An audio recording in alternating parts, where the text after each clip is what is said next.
اللہ کرے مجھے بھی مل جائے. مشق کریں, محنت کریں, ایک تسبیح ایسی مل جائے درود پاک کی جو میرے وجود کے اندر کے سارے نظام کو دھو دے, میرے من کو, میرے تن کو دھو دے, میرے جذبوں کو دھو دے, میری آنکھوں کو, میرے کانوں کو دھو دے, میرے ہاتھ پاؤں کو دھو دے, میری ناپاک تنہائیوں کو دھو دے, اور ایسا دھو دے کہ جب اللہ کے حضور حاضر ہوں جیسے میرا کفن سفید ہو ایسے میرا دل بھی سفید ہو, سیاہ نہ ہو. یہ ایک تسبیح میری زندگی میں, ایک تسبیح ایسی ہو.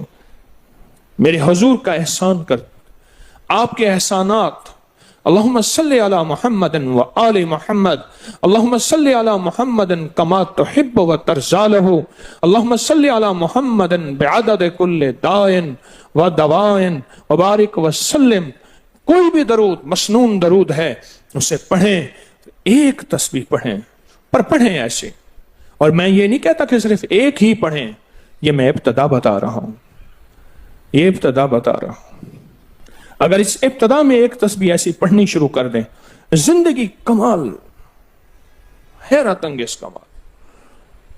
ٹینشن کا علاج آخری درجے کا, ذہنی دباؤ تناؤ کا علاج, ہائی بلڈ پریشر کا علاج, لا علاج بیماریوں کا علاج, الجھی ہوئی زندگی کا علاج, ناممکن مسائل کا علاج اور پریشانیوں کا علاج, دکھوں کا علاج, مسئلوں اور مشکلوں کا علاج, ایک تسبیح دھیان سے پڑھی ہوئی. پھر ایک تسبیح کریں گے کیا, یہ فرشتوں کو ہدیہ کریں کہ میرے آقا کی بارگاہ میں پہنچائیں. نیک زمزم کی روحیں ان کو ہدیہ کریں, میرے آقا کی بارگاہ میں پہنچائیں. اور اللہ کے نیک ولیوں کو, صالحین کو ہدیہ کریں, اور نیک جنات کو ہدیہ کریں. ہاں, یہ ایک تسبیح ہدیہ کریں. فرمایا کتابوں میں ہے جتنی بھی نیک روحیں ہیں اس دنیا میں, کائنات میں جہاں بھی وہ بندہ فوت ہوتا ہے, ہر نیک روح, جنتی روح زمزم کے کنویں میں اس کا قیام ہے, اس کا مسکن, اس کا قیام زمزم کے کنویں میں ہے. اور جتنی بھی بدکار روحیں ہیں وہ دنیا میں جہاں بھی مرے, ان کا قیام برہوت ایک کنواں ہے جو یمن میں ہے, اس کنویں میں ان کا قیام ہے. حضرت شیخ الحدیث نے اپنی کتاب میں لکھا رحمت اللہ علیہ نے, فرمایا کہ ایک شخص تھا امانتیں رکھتا تھا, لوگ امانتیں اس کے پاس رکھتے تھے. ایک شخص امانت رکھ کے اس کے پاس سفر میں گیا, عرصے کے بعد آیا تو وہ فوت ہو گیا تھا. بیٹا امانت دینے سے انکاری تھا, پریشان ہوا, مکہ کے درویشوں کے پاس گیا کہ کیا کروں. فرمایا رات کے آخری پہر میں زمزم کے کنویں پہ جا اور آواز دے اس شخص کو جو امانتیں رکھتا تھا, تجھے پہلی آواز میں جواب دے گا اور تجھے بتائے گا کہ تیری امانت کہاں ہے. رات کے آخری پہر میں گیا, سلام کیا, اس شخص کو آواز دی, آواز نہ آئی, پھر آواز دی, جواب نہ آیا, پھر 3 بار, آخر واپس آیا. صبح درویشوں کے پاس پھر گیا, کہنے لگے انا للہ و انا الیہ راجعون, لگتا ایسے ہے کہ وہ زمزم کے کنویں کی روح نہیں ہے, لگتا ہے کسی خطا کی وجہ سے کسی پکڑ میں ہے, جاؤ یمن میں برہوت کے کنویں پہ, وہاں جا کے آواز دو. وہ پھر سفر کرتے ہوئے برہوت کے کنویں میں گیا, رات کے آخری پہر میں آواز دی تو پہلی آواز میں جواب ملا, تیری امانت موجود ہے اور وہ تیری امانت فلاں جگہ پڑی ہے, اس کو کھود کے نکال لے. اور پوچھا آپ یہاں کیسے؟ کہا کہ بس کوئی عمل ایسا ہو گیا تھا جس عمل کی وجہ سے میں اس وقت بدکار روحوں کے ساتھ ہوں. جتنے بھی نیک روحیں ہیں پوری کائنات میں, ازل سے لے کر ابد تک, آخری دم تک, آدم سے لے کر آخری دم تک, جتنی بھی نیک روحیں ہیں وہ ساری نیک روحیں, وہ ساری نیک روحیں زمزم میں رہتی ہیں. جو درود پاک پڑھیں, جو نفلی عبادات پڑھیں, جو تسبیحات پڑھیں, جو ذکر کریں, جو ہدیہ صدقہ کریں, وہ کیا کریں, سارے فرشتوں کو پہلے ہدیہ کر دیں, فرشتوں کو ہدیہ کر دیں. ان میں وہ فرشتے بھی موجود ہوں گے جو میرے حضور کے روزے پہ جائیں گے. صبح فجر کے بعد فرشتے جاتے ہیں, فرشتے فجر سے لے کر عصر تک فرشتے درود و سلام میرے حضور کے روزے پہ پڑھتے ہیں. پھر ڈفٹیاں تبدیل ہوتی ہیں, پھر عصر سے لے کر فجر تک اور فرشتے آتے ہیں. اور یہاں تک روایات میں آتا ہے کہ جو آج فرشتوں کی ذمہ داری لگی ہے, خدمت لگی ہے, پھر وہ قیامت تک ان کی خدمت پھر نہیں آئے گی اور وہ پچھتاتے رہیں گے۔ اتنے فرشتے اللہ نے بنائے ہیں، جو بھی درود پاک پڑھیں اور اس کے علاوہ عبادات جتنی بھی کریں، وہ ساری عبادات فرشتوں کو ہدیہ کریں، وہ ساری عبادات نیک روحوں کو ہدیہ کریں جو زمزم کے کنویں میں رہتی ہیں، اور ساری عبادات فرشتوں کو، روحوں کو اور جنات کو ہدیہ کریں، اور ان سے کہیں کہ اللہ سے دعا کریں اللہ میرے یہ کام بنا دے۔ پھر کام بنتے دیکھیں، پھر مسائل حل ہوتے دیکھیں، پھر ناکامیاں ختم ہوتے دیکھیں، پھر حالات کو انشاءاللہ سنورتا دیکھیں، سنورتا دیکھیں، سنورتا دیکھیں۔ بہت میں نے طاقتور وظیفہ، بہت طاقتور عمل اور بہت طاقتور ایک کنجی اور ایک راز دے دیا آپ کو۔ بہت عجب عمل ہے، بہت طاقتور اور بہت حیرت انگیز عمل ہے، جو میرا نہیں، صدیوں سے آزمودہ ہے، صدیوں سے آزمودہ ہے۔ اللہ کے دوست اس کو کرتے چلے آئے ہیں، اور اللہ کے دوستوں کا آزمودہ عمل ہے بہت زیادہ، بہت زیادہ۔ پر ایک تسبیح ایسی ہو جو توجہ سے، جو احسانات کا تصور کر کے، جو میرے کملی والے کے احسانات کا تصور کر کے، تصور کر کے، تصور کر کے، احسانات کا تصور کر کے، ایک تسبیح ایسی ہو ڈوب کے، یا اللہ دنیا میں ایسی جگہ کوئی کہیں ہوتی، یا اللہ دنیا میں ایسی جگہ کوئی کہیں ہوتی، اکیلے بیٹھے رہتے یاد تیری دل نشیں ہوتی۔ کوئی ایسی جگہ ڈھونڈ لیں، نہیں ملتی، کوئی ضروری نہیں اپنے دل کو تنہائیوں میں لے ہیں۔ وہ کیسے؟ دنیا کے مشغلوں میں ہم باخدا رہے، دنیا کے مشغلوں میں ہم باخدا رہے، سب کے ساتھ رہتے ہوئے سب سے جدا رہے، سب کے ساتھ رہتے ہوئے سب سے جدا رہے۔ کوئی لمحہ ایسا اپنے آپ کو تنہا کر لیں، کوئی لمحہ ایسا اپنے آپ کو فارغ کر لیں، کوئی لمحہ ایسا اپنے آپ کو تنہائی میں بٹھا کے نا ایک تسبیح درود پاک کی، اور تسبیح نہیں ہے یہ انگلیوں کے نشان تسبیحیں ہیں۔ یہ پھر تسبیح بھی جہاں گواہی دے گی وہاں قیامت کے دن یہ انگلیاں بھی گواہی دیں گی۔ پھر یہ تسبیح ہدیہ کریں، فرشتے ٹوٹ پڑتے ہیں اس درود پاک کے ہدیے پہ۔ کیوں؟ ان کی غذا ہی نور ہے، اور درود نور ہے۔ ان کی غذا ہی نور ہے اور درود نور ہے۔ ان کی غذا ہی یہی برکت ہے اور درود برکت ہے۔ ان کی غذا ہی خوشبو ہے اور درود خوشبو ہے۔ ان کی غذا بھی یہی ہے۔ ایک تسبیح ایسی ہو جس پہ آپ دیوانے ہو جائیں۔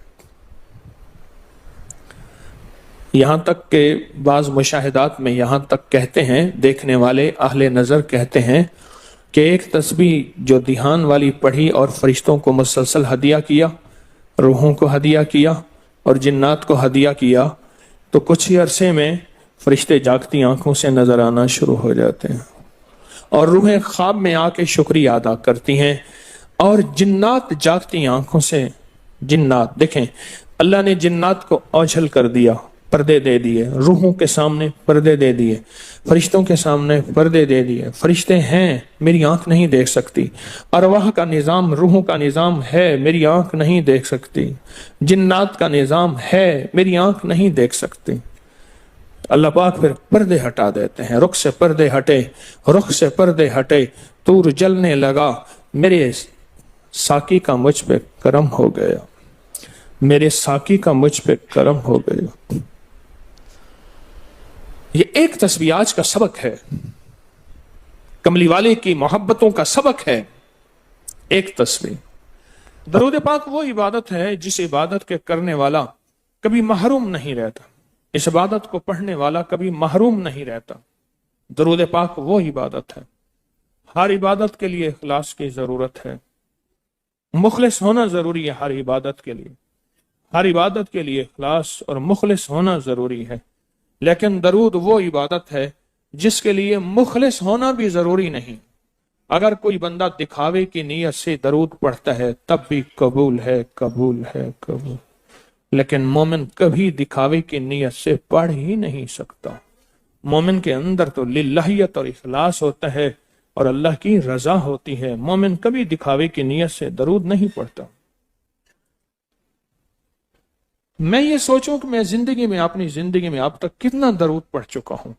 پر میں ایک محفل تھی، اس میں کچھ لوگ بیٹھے تھے. ایک بندہ آیا، اس نے درود پڑھا. اس کے پڑھنے پہ سارے لوگوں نے درود پاک پڑھا. اس نے درود پڑھا، اس کے پڑھنے پہ سب نے درود پڑھا. اللہ کا اس کا مقبول محبوب بندہ اس محفل میں کوئی ایسا بیٹھا تھا، اس کے پڑھنے سے سب نے پڑھا اور اس کا قبول ہوا. وہ دنیا سے بندہ رخصت ہو گیا. جب دنیا سے رخصت ہو گیا وہ بندہ، تو کسی نے موت کے بعد بعد از وصال پوچھا کیا بنا؟ کہنے لگے اللہ جل شانہ نے مجھے بخش دیا، اور بخشا اس لیے